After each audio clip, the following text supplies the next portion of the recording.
It's great to see a great turnout on a blustery afternoon here at the University of the District. Okay. I'm Rusty Hassan. I, for many years, taught jazz history in this very same room here.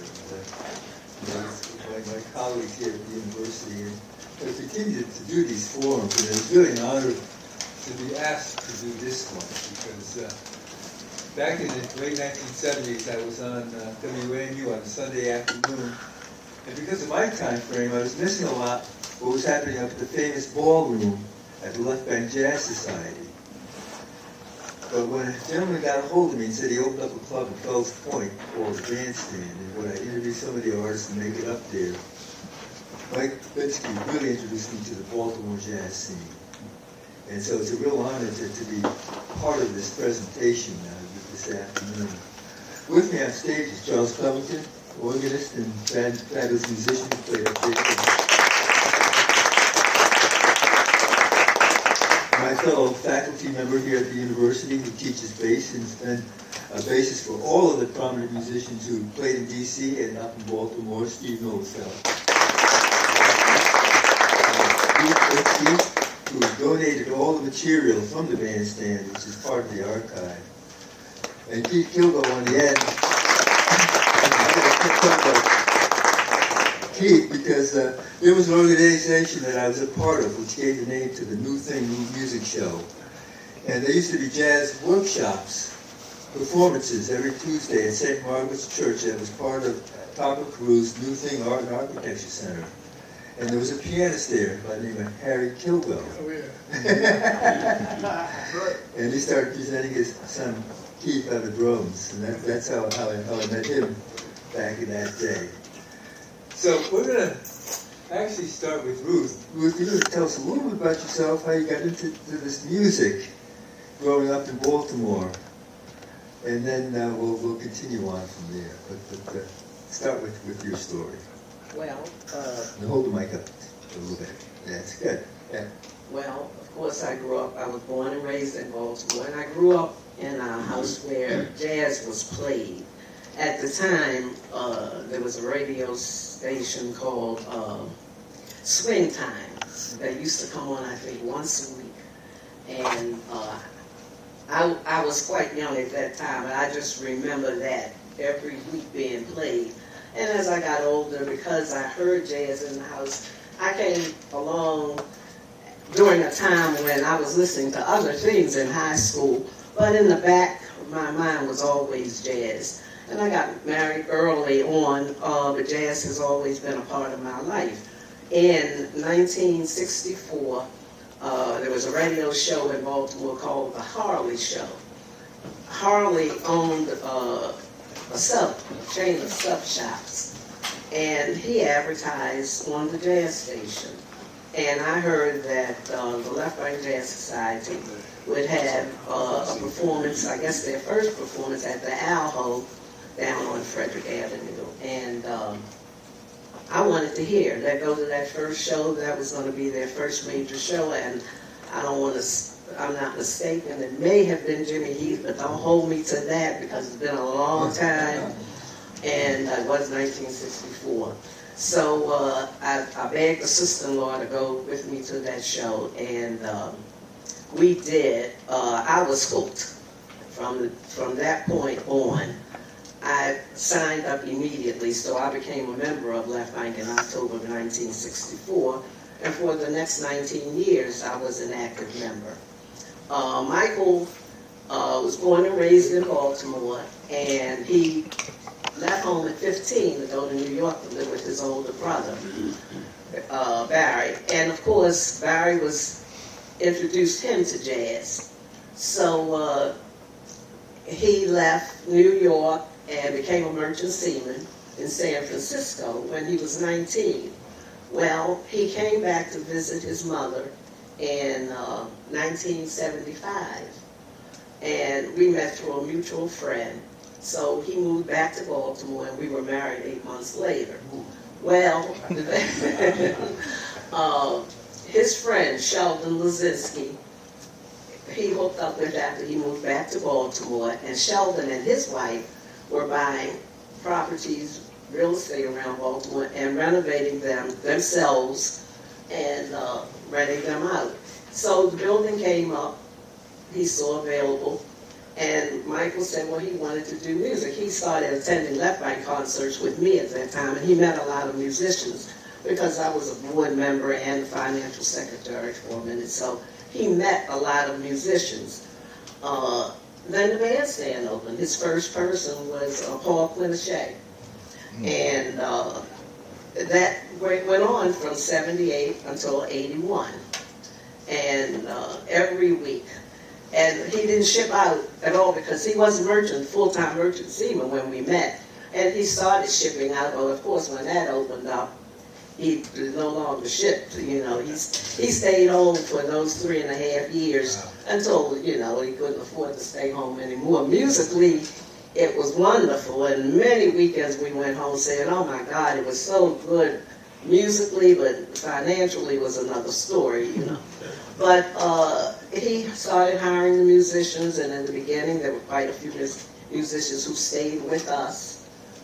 Tommy Flanagan was probably, Quinochet was the first, and then Tommy Flanagan may have been the second, and there were musicians in between who stayed with us at that time because, you know, they couldn't afford to, or he couldn't afford to put them up at the hotel. And some of those places, you know, they just weren't staying anymore. They were past that point.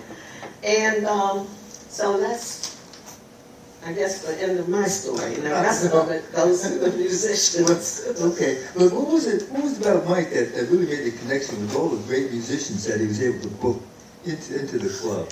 I mean, how did he make that connection, and why were they willing?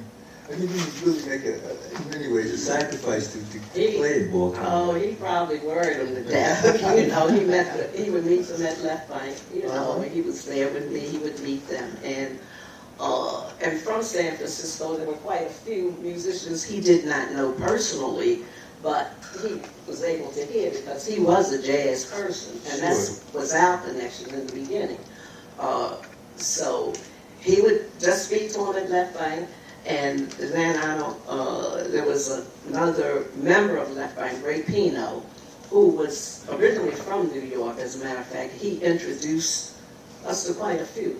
Clifford Jordan was a very good friend of his. First time we met Clifford was through Ray. And so he would make some calls for him. And they wanted to play. They wanted to have him. It was a new club. And he had excellent musicians in the beginning. He used local musicians, Baltimore and D.C., with, the name he would bring in. So it was excellent. The musicians were all excellent, but he might bring a name in. Sure. And, the names he brought in, which is phenomenal. Who were some of the DMV, is that it? Well, there wasn't really that many Delaware. We just say DMV. District, Maryland. They had thrown now, I guess. But no, who were some of the Baltimore and D.C. musicians that he had working regularly there? Okay, well, I have to say right here on stage, right. We got Charlie Covington and of Steve, and then we got Keith Kilgo. There was Reuben Brown. There was Jude Brown.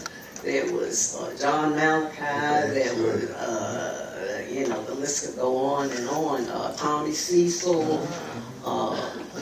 Just a number. Everybody who was playing and out there, pretty much. Yeah, he had. Certainly world-class musicians in this area that were holding down the rhythm for these incredible musicians that would come through there. Starting with Charles, tell us about your experiences at the bandstand, how you hooked up with Mike, and who you played with over all the years that you were there. Well, I was born and raised in Baltimore, also in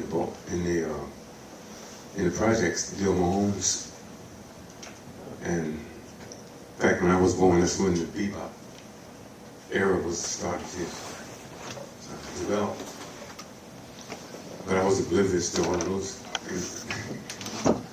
But there was a club right down the street from the projects called the Loman House. And Billie Holiday and Max Roach were playing there. I used to see them going in there. But I didn't know anything about jazz back then. So a few years later, I was into like doo-wop and Fat Domino, that type of music. It wasn't until I heard Earl Garner and How Much More, and I did a complete U-turn. So I said, that's what I want to do.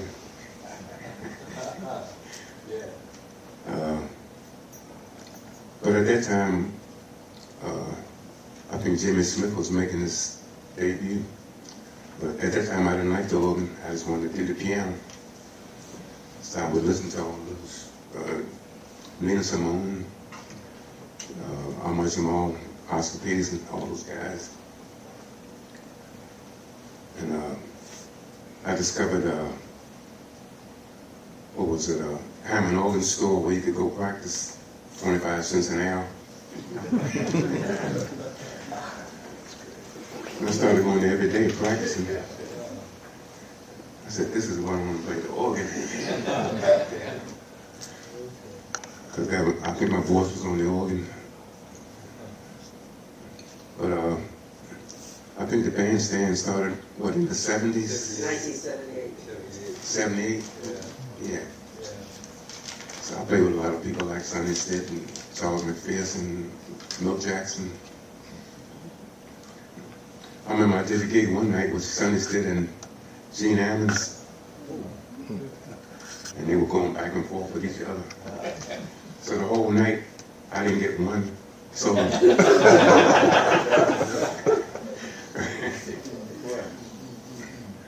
But there was a lot of good memories back at the bandstand. What are you doing currently? You still gigging around Baltimore and D.C. What are some of the gigs that you have currently? What are you doing right now to keep your performance? Yeah. Mm-hmm. Yeah. I'm still performing. Right now, I'm performing at the Rusty Hassan. Like dinner music. Okay. 2 hours a night. Okay. And I still do concerts.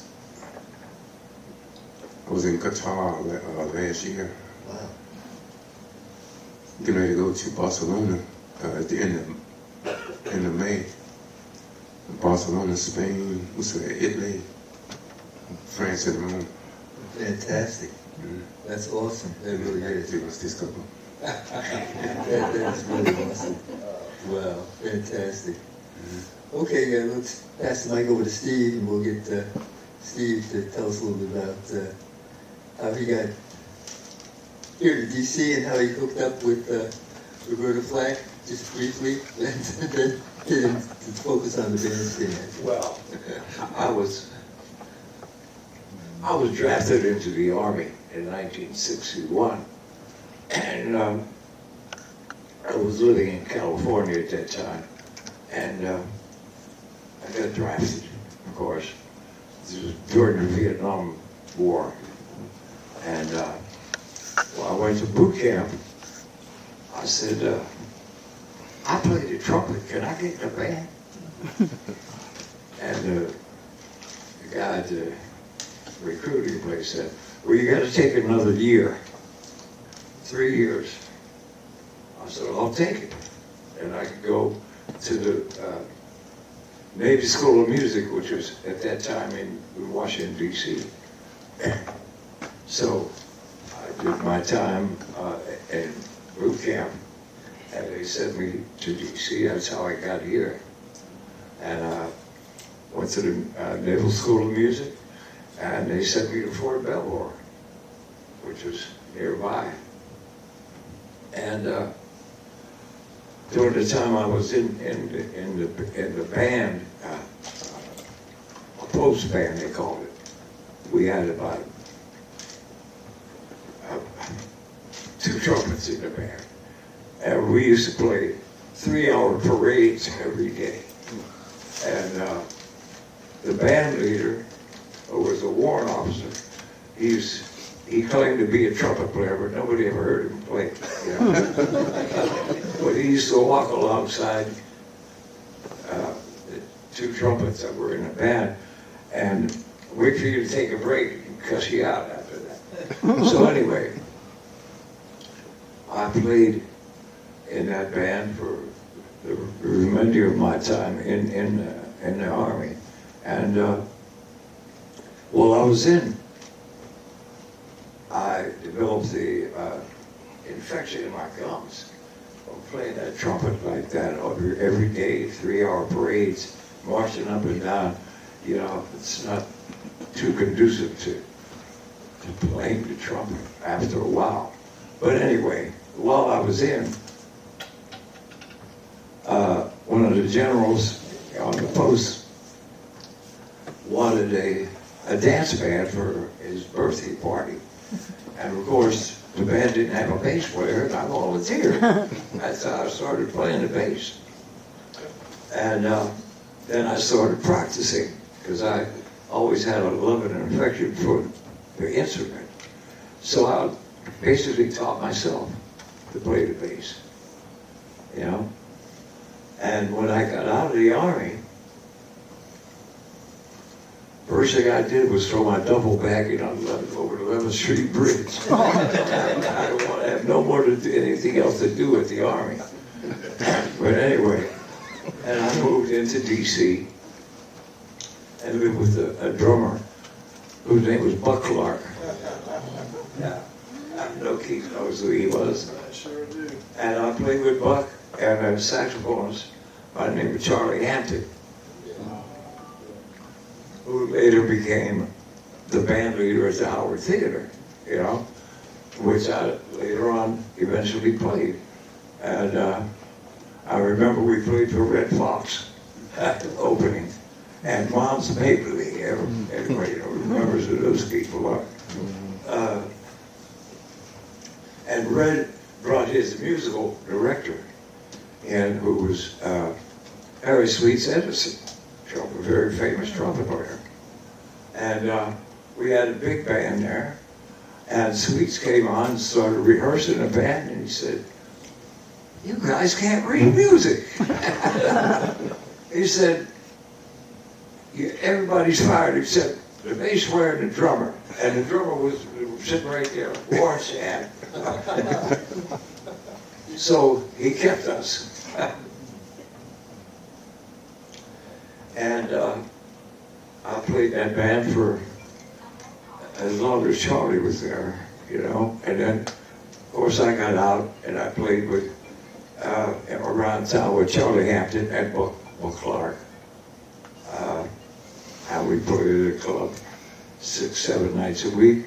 And I went around town to meet all the local musicians in D.C., you know.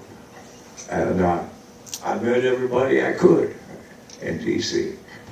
that were playing jazz, of course, you know.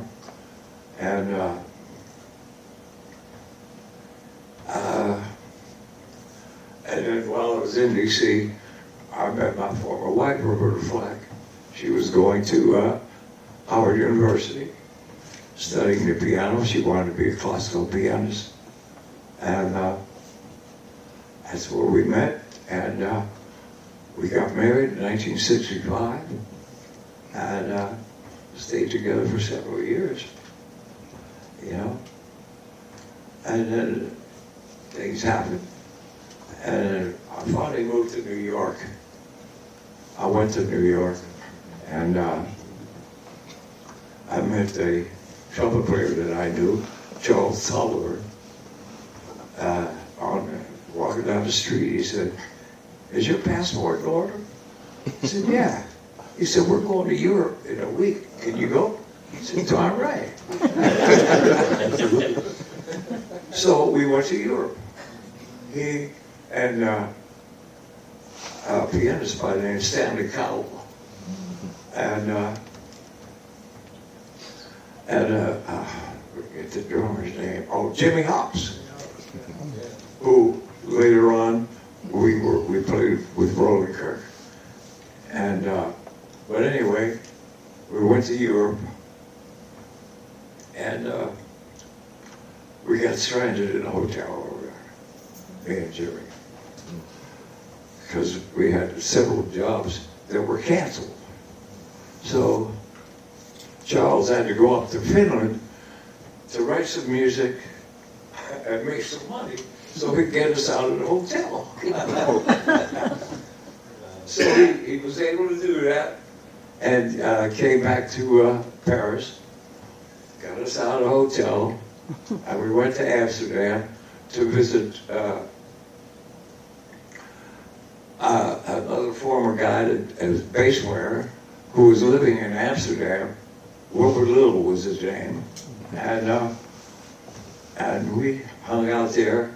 And then our next job was in Germany, in Berlin, and it was a long train ride, 14, 15 hours. And when we finally got to the German border, all these guys in trench coats and dogs came on the train, you know, asking for passport. We were in Germany, you know. So we were heading into Berlin, and I'll never forget the wall that most of us don't even know about, where there were soldiers in with machine guns up there. So we got to the hotel, and the promoters of the concert that we were supposed to be playing, we got there a day early, and they were waiting for us and said, the concert is changed to tonight. So, okay. So they'll come back to pick us up.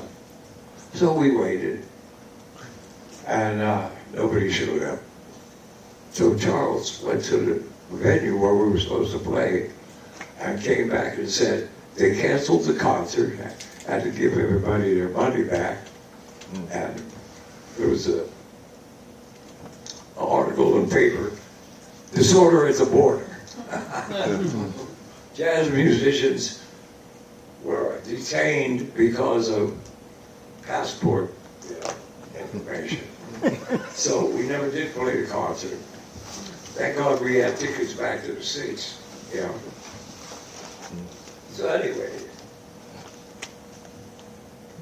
I'm traveling with the band. It was called Music Incorporated, and he later had a record company called Music Incorporated. So I'm back home, back in D.C. and in New York, and then I spent a lot of time in D.C. Playing with various people. Bobby Timmons was probably my first big guy to play with. You know, Bobby Timmons. And then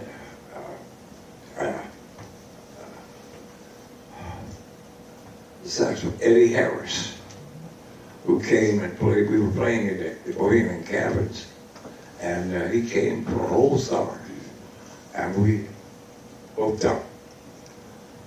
First thing he said was, when he got there, he said, "How far is Richmond?" A couple hours down the road. He said, "I got to go down and settle the score." Sonny Stitt was down there. Sonny burned him somewhere along the way. So he had to go down there and pay his respects one way or another, and then came back. So we played a whole summer in the cabins. We had a group called the Trio ESP, and we played there quite a bit. That's when I met Bobby Timmons, you know, and he said, well,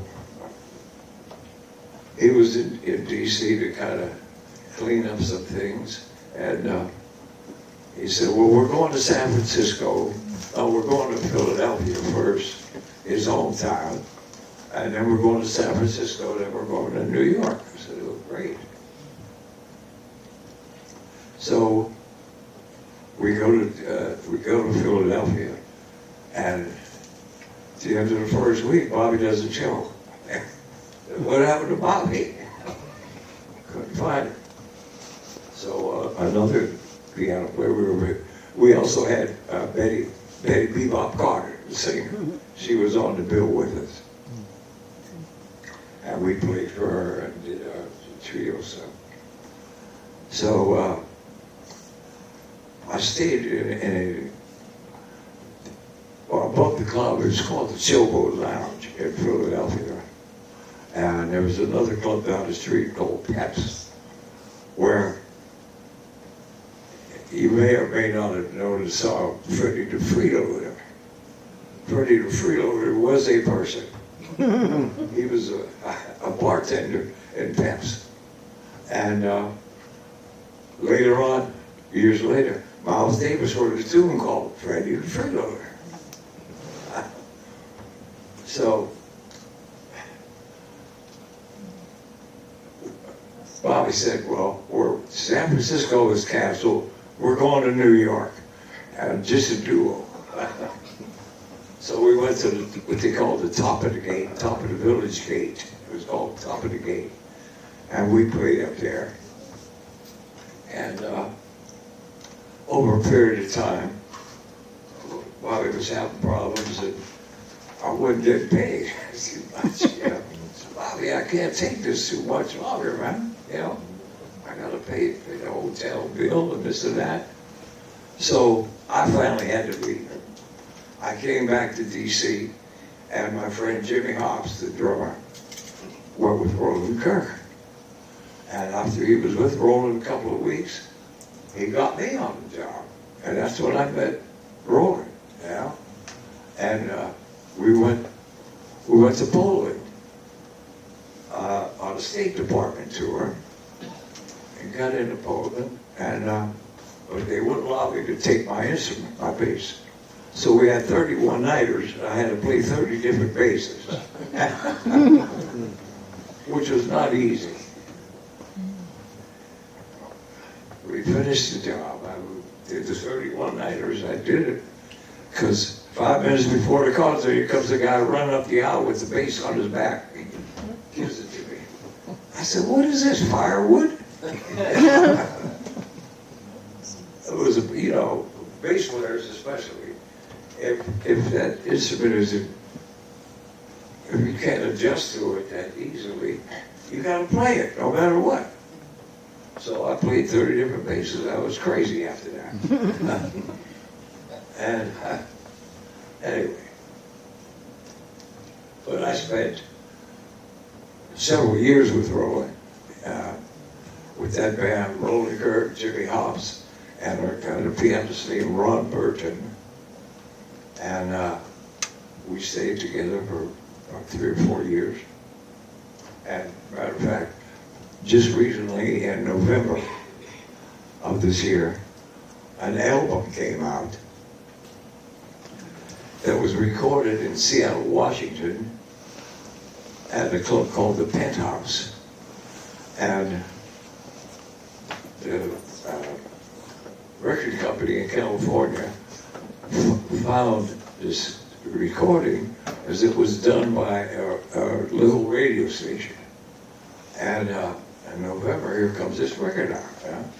Roland Kirk with the same band, yeah? And it's called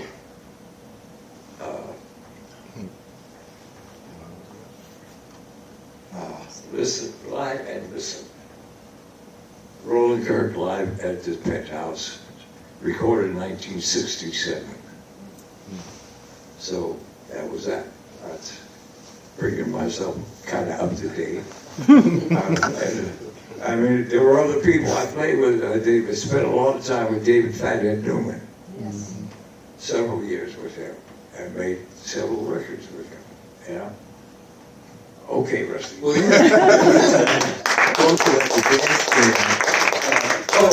know, who are some people who play with the bandstand? Well, I first started going to Baltimore to the Left Bank Jazz Society. At that time, before it was the Left Bank, they played at a place called the Owl Hole Club. That's where the Left Bank started. And then they finally moved, you know. What's that street, Ruth? Well, you're talking the famous ballroom. The famous but that was ballroom. later. They were at Yeah. Madison Club. And they were in 2 different locations before they moved to the famous ballroom. And I played there with many, many great musicians. Many great musicians. And it's when around the time I met Mike, Ruth's husband, and he had the bandstand. And a piano player that I spent many years with, Reuben Brown. We used to play there with many, many different great artists, you know, many. I mean, if you look at the paper, I mean, I have to look myself to remind myself of all the people that we played with, you know. Barry Harris was one, especially, you know, and we had different drummers, of course, but I played with Barry Harris, Cedar Walton,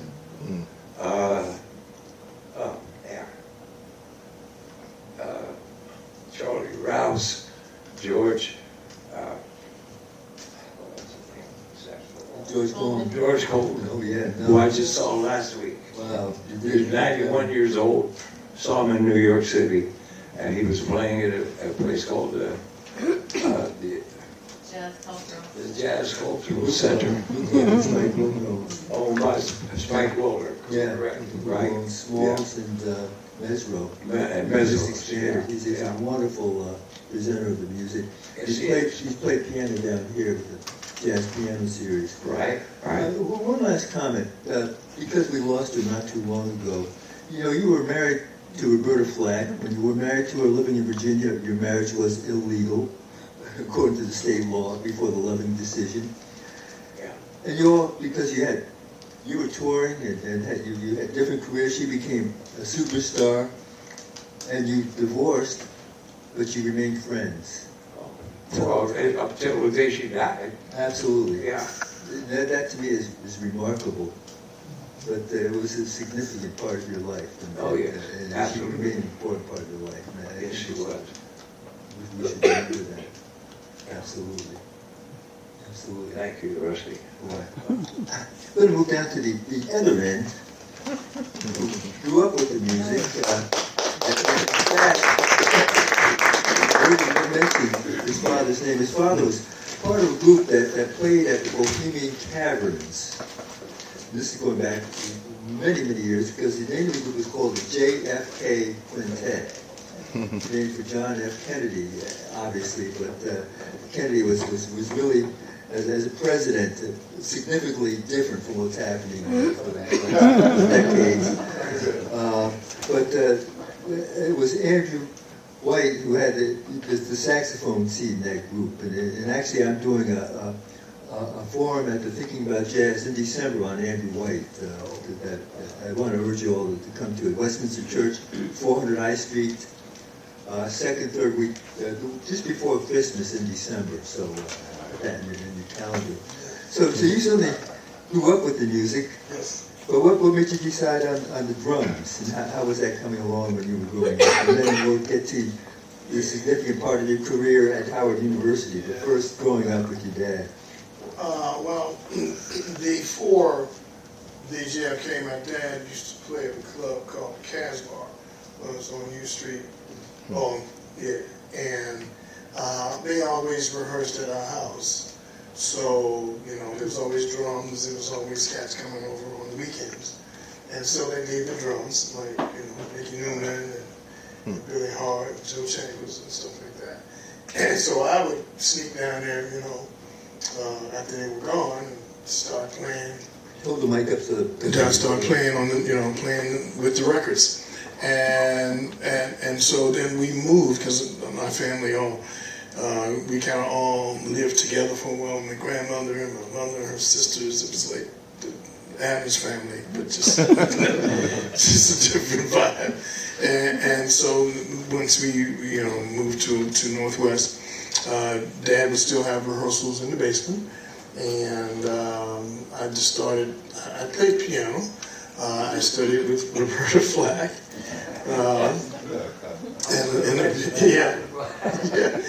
And I started studying with a pianist by the name of Betty Gray.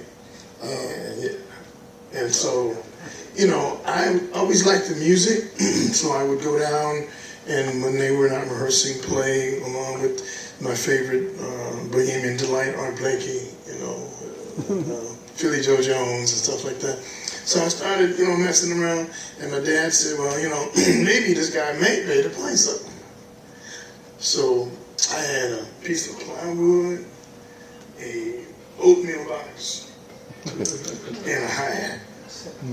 And that was my drum set. You know, that's all you need, right? Just the groove, just to kind of keep the groove. So, you know, I started doing that, and then he eventually, you know, if you know my dad, you know, I mean, he never bought anything from the store, so I'll just leave it at that.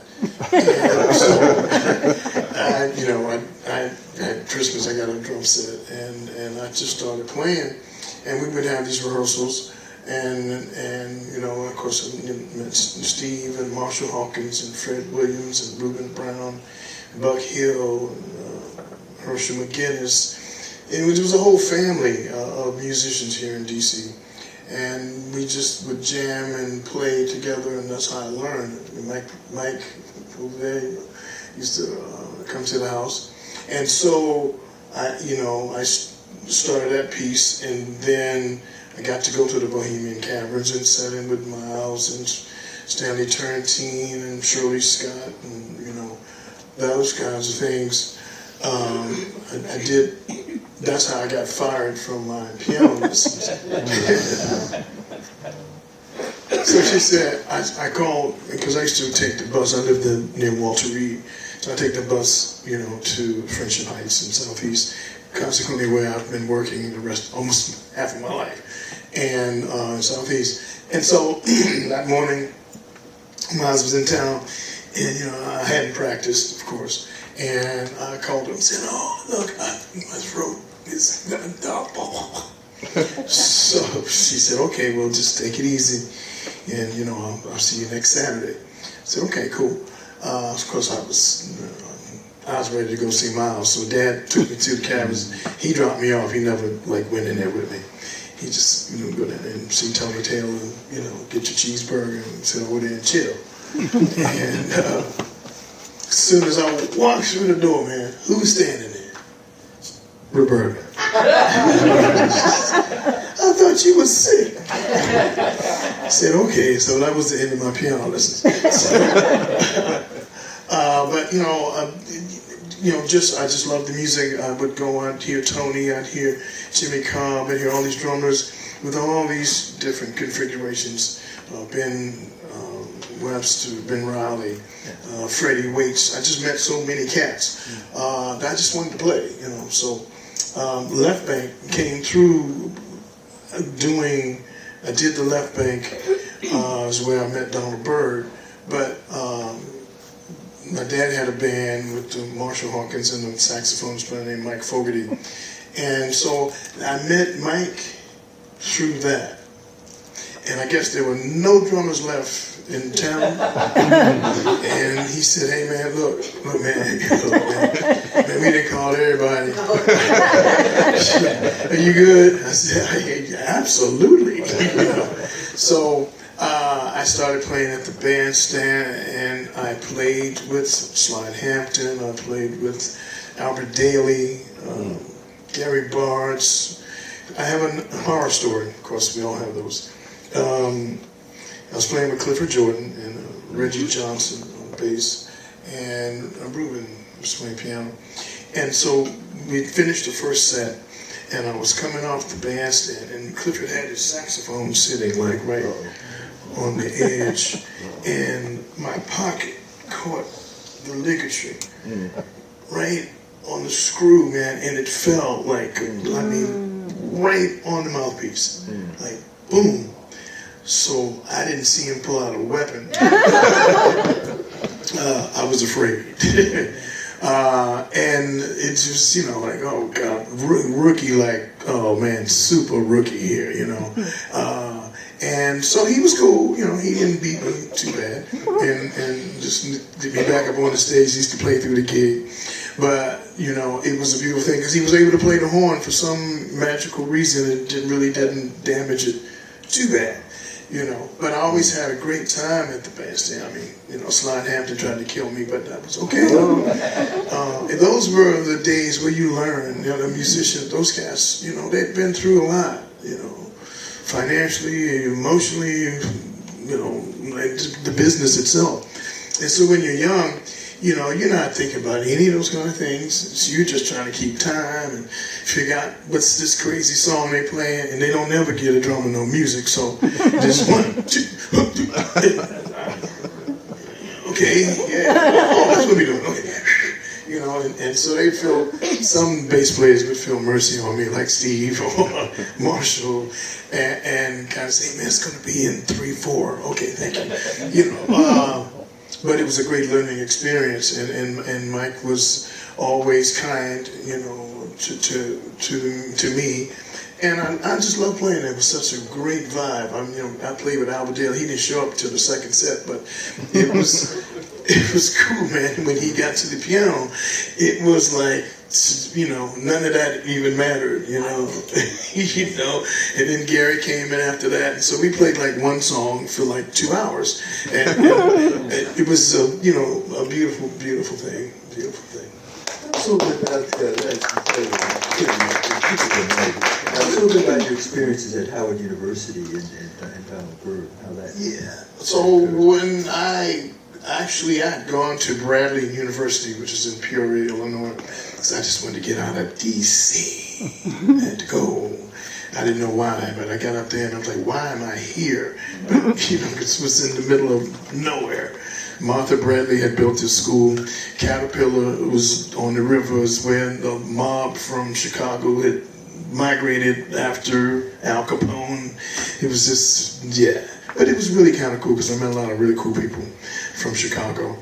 And so Kevin Tooney came that next year, yeah, from Detroit. So we hooked up over the summer. He came up there and played. He said, hey man, you need to come to Howard, you know, and join the band. I said, okay, well, all right. So I didn't really register until like October at Howard.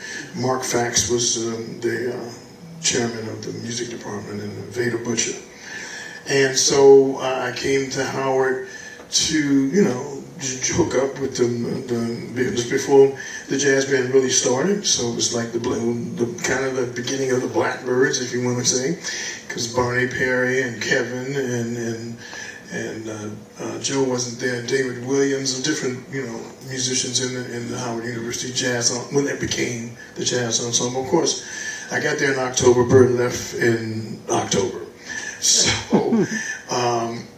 he was going out on the road, so we decided that we'd go out on the road. But he had with him, Joe Chambers was playing drums, Roland Wilson was playing bass, Alan Barnes on saxophone, Billy Harper on saxophone, and Stanley Cowell had played some of the gigs with him. He had a percussionist by the name of Ray Armando. And so, you know, Byrd was always trying to do something different. So he said, well, he had Kevin and Barney come. And of course, you know, between Joe Chambers and Roland Wilson, you know, that didn't work. So he fired them and he hired us. And that's kind of where we started. But I mean, the origin of the Blackbirds really started in 1973 at the Montreux Jazz Festival. We didn't go until like 3 o'clock in the morning, something crazy. But that was really where that whole piece had come from, because Donald's album Blackbird had just come out on from Blue Note Records. And the record was not intended for Donald. It was intended for Lee Morgan. And Lee Morgan had gotten killed. And so Larry Mizell, the guys who produced it, had already cut all the tracks. Harvey Mason hadn't played on it yet. Because they were all on click tracks. So Harvey came in and just crushed the whole thing. And they said, well, we need somebody who can solo. So they hired Donald. And so Blackbird became what it was. And from that, was born the Blackbirds.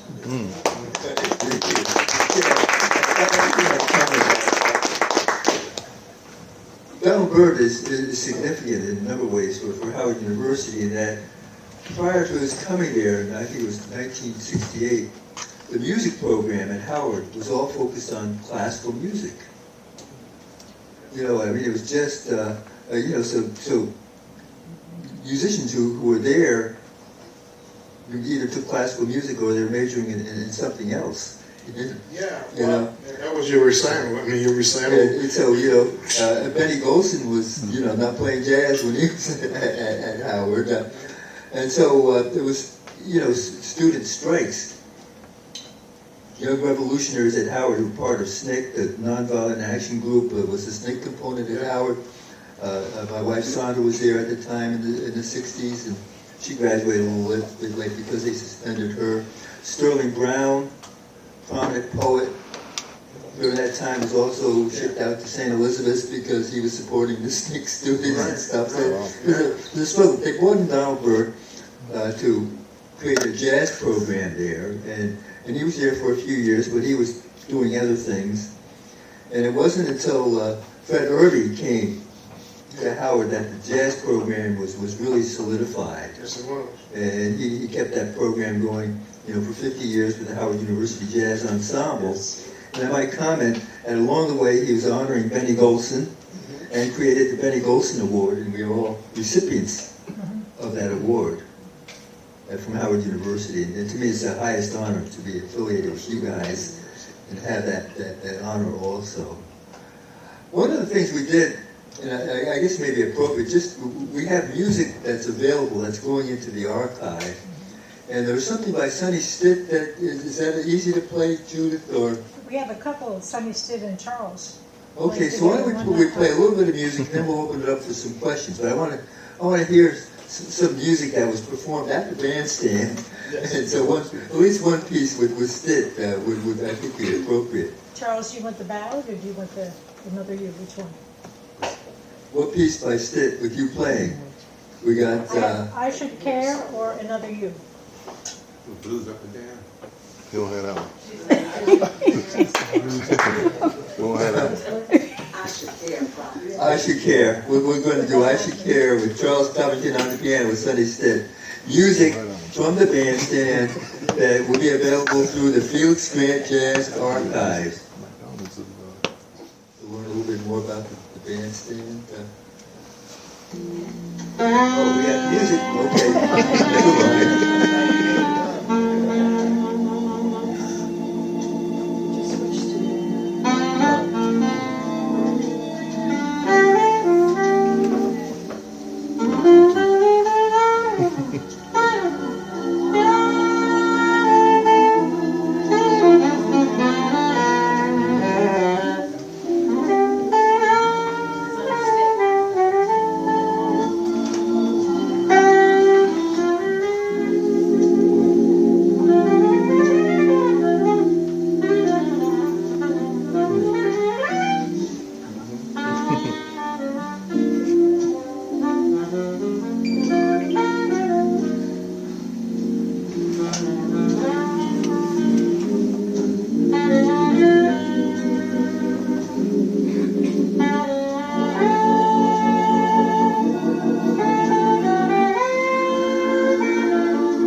misunderstood. Well, one of the musicians that really deserve to be remembered and recognized was a recent recording out that was done at the Left Bank Jazz Society of Sunnysted, featuring Kenny Barron on piano. I want to acknowledge some of my colleagues here in the audience. Tim Masters, who host of Thursday Night Jazz Masters, who comes on before me on Thursdays. He's part of the university back in the 80s and 90s when we had a radio station here, WDCU Jazz 90. And well, we want to mention Warren Shadd, man. Warren Shadd. Shadd was playing the drums back as a young pre-teenager, playing at the Howard Theater when his dad was the piano tuner. And he took the piano to the nth degree with the Shadd piano. Yeah. With multifaceted things that go on it. And he's got pianos at the Vatican. There you go. At the Yeah. Vatican. So, again, you know, and he's also doing other instruments now for schools. So, I mean, it's really, really something. And we have to recognize the busiest pianist in the area, Alan Johnson. Who heads up the jazz program here. Thanks to Miss Ruth Binsky, I'm busy. So I'm sure I'm going to miss some people, but we're getting past time. But you know, Mike continued coming back from shipping out and producing music, and there's a whole series of concerts at the UB Blake Center, or whatever the title of that name after UB Blake. And there's some other things. Tell us about, you know, what he did post-bandstand in terms of keeping the music alive in Baltimore. Well, UB Blake and the Caton Castle, he did music at both of those places, and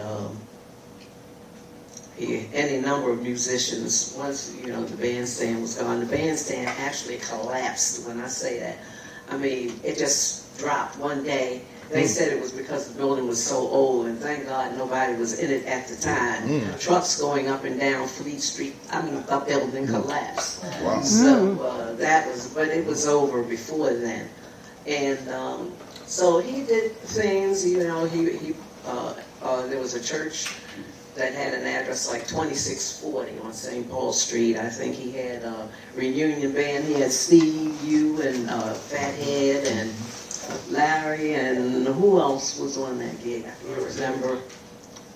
I think I said Lewis, and he did things there, and at UB Blake's, of course, there was Larry, and Larry Willis. Yeah, Larry Willis, and Ethel Ennis, and he had Houston person? Houston and Etta. Well, he had Houston. He had. This is after Etta passed. After, Houston. yeah. I guess because Yes. Judith found an article I wrote about that. I had forgotten that. See, that's what I mean. I'm forgetting. Wow. You know, I have photographs of me and my grandson with Ira Sullivan, and that was significant to see Ira Sullivan and people like Billy Hart performing. Yes, there. yes. There was any number of musicians that he had. As a matter of fact, when he was on his last days, he was in the hospital talking about having a gig at UB Blake's. He was talking about putting something together then. So he was always doing maybe once every 6-7 weeks, whenever the spirit hit him. His profession, of course, was a seaman, but his passion was the music. So that was always in the back of his mind, you know, trying to do a show, have something going on. And since then, when his last memorial service I had at UB Blake's, and I said that I was going to be doing some things, that was at the time, you know. And of course, I have done a couple of things at Caton Castle since then. But most of the time, around the time he would have, our birthdays were a week apart, so often he would plan something between the two, Halloween and November the 5th, two of us, you know, he planned something. And Harold Mayburn, and of course, he just, Jeremy Pope, there were a lot, Abraham Burton, there were any number of people that he had at the Cayman Castle after, actually, after UB Lakes, really, he started doing more things at the Cayman Castle. So that was pretty much it with the cassette tapes. When he made those tapes, it was really for his entertainment to hear after the set was over on the weekend, and it got to be so many of them, and I just wanted somebody to be able to hear some of that music if they were interested, of course. God forbid when something happens, you know, my children who attend concerts, when I had something or when I would invite them and say, look, I'm going to do this, and then of course they would come out to be supportive. But they were not jazz fans. That's not number one. That was not their priority.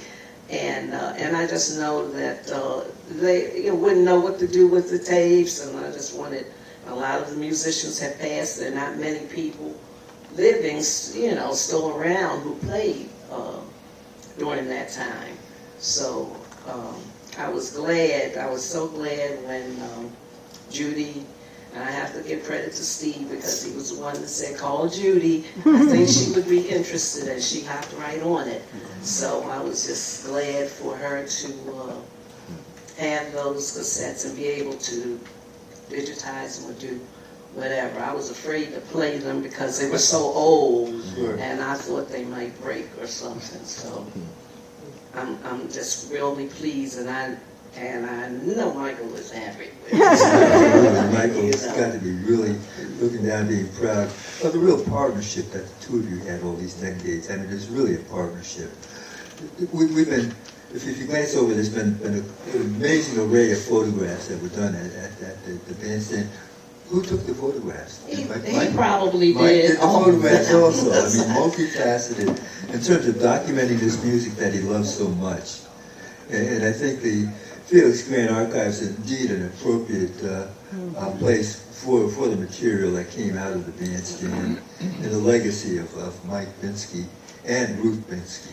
Well, I tell you, he would learn. I told him, he would learn people to death. There was a reporter in Baltimore, Jim Diltz. I don't know if you knew Jim Diltz. And Jim said, at his memorial service, he said, Michael would call him 1, 2 o'clock in the morning, like, you know, can he promote this person? He's going to bring this person. You know, what does he think about that person?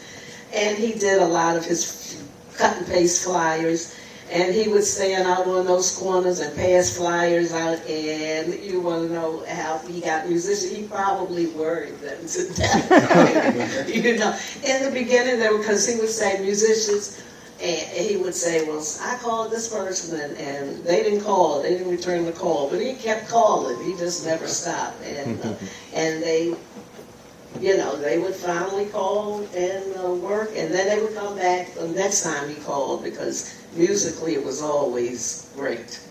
Absolutely, absolutely. Looking around, I figure everybody is familiar with who Felix Grant was. But just to give a mention, Felix Grant was a broadcaster for many years on WMAL radio, which was a commercial station. And he called his show The Album Sound. And there was one part, I forget the year, but they were dropping his show. And there was such an outrage in this community that they kept him on for a few more years. And then eventually dropped him. And he was on WRC for a little while, which is another commercial station. But ultimately, he was brought here to the University of the District of Columbia, which had a radio station, which used to be the Georgetown spot on the dial. Georgetown University had a radio station, and the Jesuits got pissed off at the radicals running the station in the 70s, gave a license to the University of the District of Columbia, and from 1980 to 1997, at 90.1 on the FM dial, we had a jazz station here. And Felix Grant came here in 1987, same year that I did. We started the same weekend. It was a real treat to be on the air at the same station as Felix Grant. And while he was still with us, he decided that the material, the interviews that he did over the years and recordings that he had, that the university should have an archive. And so he gave all that material to the University of the District of Columbia. And when a budget gap caused the sale of the radio station, Judith Corey made sure that the archive stayed with the university. Since then, there's a number of prominent people who donated recordings to the archive. Right now, the building itself is in abeyance because the new archive is supposed to be building, but another budget gap is holding things up there. But things like recordings and stuff like that are available through the website, and the material will be preserved. And we really have to thank Ms. Corey for saving the material to keep the Felix Grant Jazz Archive going, keep the music program going here, and keeping forums like this from happening. I really want to thank you all for coming out this afternoon.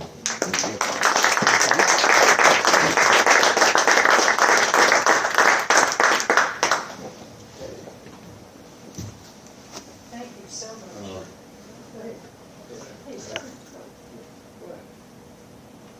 We want to play one? Yeah. Yeah. Might as well. Would be a waste of a piano. Waste of a piano. It was with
Dedication to the great Art Tatum. That was one of his favorite piano pieces. Yes.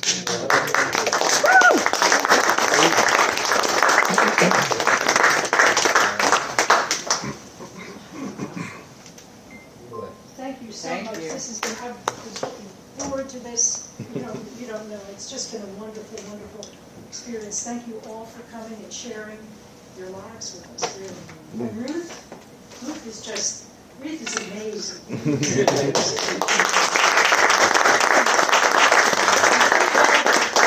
giving me the opportunity to meet you and to really know you. It's just been a real honor.